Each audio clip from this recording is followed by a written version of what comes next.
పొరబాటున చేజారిన తరుణం తిరిగొస్తుందా?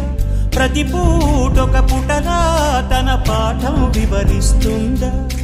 మన కోసమే తనలో తను రగిలే రవి తపనంతా కనుమూసిన తరువాతనే పెను చీకటి చెబుతుందా?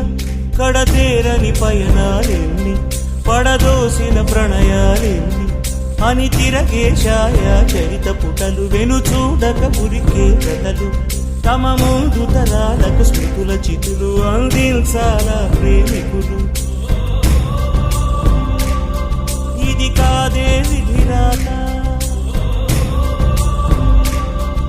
అనుకోదేం ఎదురీత. 10 నెలలు తనలో నిన్ను మోసిన అమ్మైనా అప్పుడో ఇప్పుడో కననే కన